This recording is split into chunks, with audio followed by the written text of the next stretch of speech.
yodingizda bu? Siz aytardingiz, xo'sh, bu shunchaki, bu kichik narsa, bu hech narsa emas deb aytardingizmi? Ha. Siz bu yerda chiroyli narsa qildingiz yoki ish qildingiz, murakkab loyihani yopdingizmi? Qiyin vaziyatda mijozga yordam berdingizmi? Uyda yoki ishda g'ayrioddiy ish qildingizmi?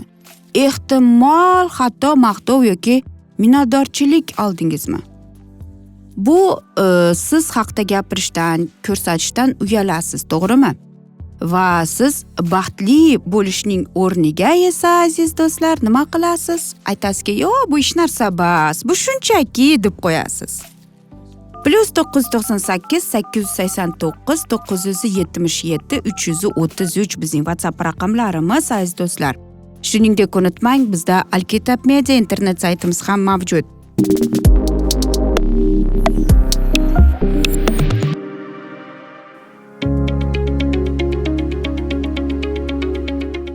Bugungi bizning dasturimizning mavzusi esa siz qadrlisiz deb ataladi. Albatta, aziz do'stlar, biz hayotimizda biror narsa qilganimizda o'ylaymizki, bu hech narsa, bas, bu shunchaki deb aytamiz, to'g'rimi? Lekin biz bugun sizlar bilan siz to'g'ringizda, siz qanchalik qadrlisiz, hech qanday biror narsaga erishish yoki qandaydir baholarsiz. Siz qadrlisiz. Qachon siz o'zingizga aytgansizki, men qadrliman deb aytgansiz? Eslab ko'rdingizmi? Agar eslab ko'rgan bo'lsangiz, biz bilan kommentariyda bo'lishib ketsangiz. Yoki aytaylikki, nima uchun biz doimiy ravishda o'zimizning qadrligimiz to'g'risida afsuski gumonsirab qolamiz.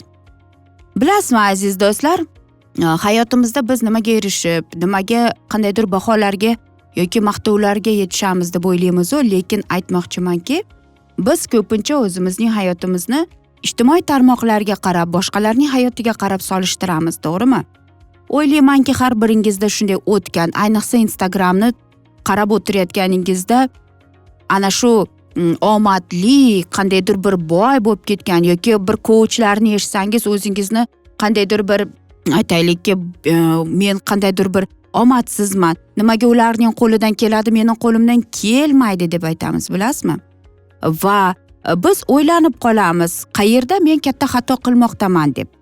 Bilasizmi, aziz do'stlar, nima uchun biz o'zimizning qadrligimiz to'g'risida gumonsiramiz? Chunki bizga, o'zimizning fikrimizga, bizning fikrimizga, dunyo qarashimizga atrofdagilarning fikri biz uchun zarurdir, aziz do'stlar. Masalan, aytaylikki, bu yerda farzand yoki aytaylikki san'atkor odamlar yoki volontyorlar bu yerda aytadiki, ko'pincha insonlar aytadiki, men qandaydir bir qadrli bo'lishim kerak deb aytadi. Yo'q, aziz do'stlar. Balkim biz coach basdir, balkim biz biznesmen basmiz, qandaydir bir balkim bizni qo'limizda ish ham yo'qdir. Lekin unutmasligimiz kerakki, biz qadrlimiz. Aziz do'stlar, bilasizmi, bu yerda aytib o'tmoqchimanki, qanchalik inson umuman olib qaraganda nima bo'lishidan qat'iy nazar, bu dunyoda umuman olib qaraganda qadrligini bilish uchun. Hozirgi mana 21-asrda men juda ham ko'p mana shundaylarni uchrayman. Depressiya, mana shaxsan o'zimning boshimdan ham o'tib kelmoqda bu narsa. Bu juda qiyin narsalardan biri, chunki insonning bu yerda o'ziga bo'lgan bahosi pasayib ketadi.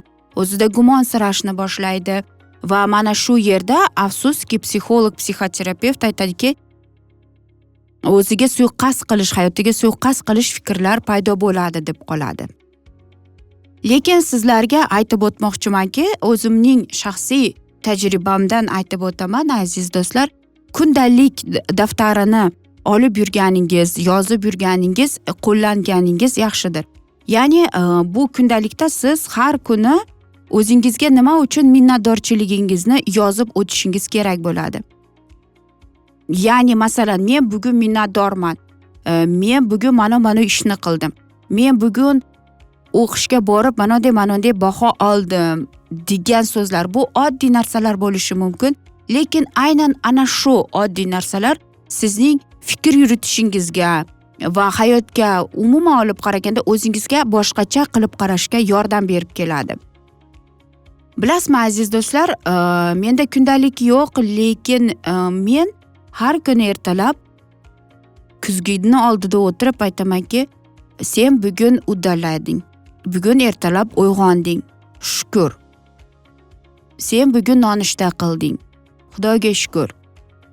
Bu oddiy narsalar bo'lishi mumkin. Chunki bilasizmi, kimgadir bu narsalar tabiiy ko'rinishi mumkin, odatiy hol bo'lib ko'rinishi mumkin.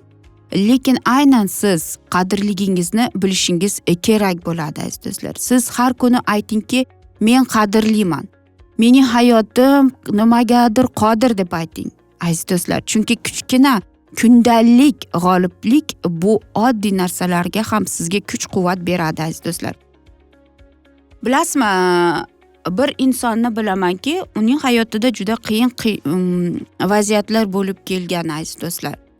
Va bu inson mana shu qiyin vaziyatda qanday chiqib ketganligini. Yo'q, bu inson aytgan, ha, bilasanmi deydi, hayotimda shunday ham vaziyatlar, shunday vaqt bo'ldiki, o'zimga deydi, suiqasd qilmoqchi edim, hayotim bilan xayrlashmoqchi edim deb aytdi. Lekin unday emas aziz do'stlar. Bu inson albatta o'zining mana shunday xayollarini, fikrlarini yengib o'tdi aziz do'stlar. Agar muqaddas kitob orqali aytadigan bo'lsak, muqaddas kitob orqali biz aytishimiz mumkinki, qarangki, bir ayol to'g'risida aytib beraman. Bu Mato kitobida yozilgan. U ayol 12 yil kasal bo'lib yurgan va bu ayol shu qadar Iso Masihning kelishini eshitib turib aytganki, faqatgina uning kiyimini uchiga teksamgina tuzalaman degan fikr bo'lib ketgan aziz do'stlar. Va mana shu narsa bo'lgandan so'ng Iso Masih keladi, u ayol uning ko'ylagini uchini tegadi va u ayol shuni sezadiki, qanchalik bu ayol tuzalib ketganini, davolanganini. Shunda Iso Masih to'xtaydi-da, aytadiki, kim menga tegindi deb aytadi. Ayol qo'rqqanidan men Rabbim, meni kechir deb aytadi va shunda Iso Masih aytadiki, sen ozodsan deb aytadi. Seni iymoning seni qutqardi deb aytadi. Ya'ni bu yerda biz ikki misolni ko'rishimiz mumkin. Ayolning iymoni qanchalik kuchliligi va Iso Masih unga ko'rsatganligini. Bu yerda Iso Masih aniq qilib ko'rsatdi. Sen qanday bo'lishingdan qat'iy nazar, goh sen boysan, kambag'alsan, kasalsan, yoki aytaylikki nogironsan, sen qadrlisan. Chunki seni bu dunyoga bejiz keltirmagan. Demak, seni o'zingning hayotingda qandaydir o'zing yo'lingni bosib o'tishing kerak.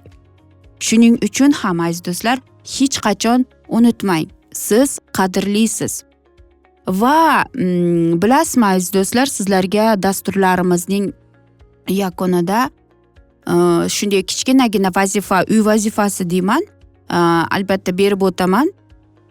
Va agar biz bilan bo'lishgingiz kelsa, albatta WhatsApp raqamimizga yozsangiz bo'ladi, yoki inkognito qilib qolgingiz kelsa, albatta kommentariyada biz bilan bo'lishib ketsangiz bo'ladi. O'zingizning bugungi qilgan omadingiz, nimaga erishganligingiz to'g'risida yodingizga soling. Va siz mana shunda o'zingizni qadrligingizni sezdingizmi degan savol beradi do'stlar.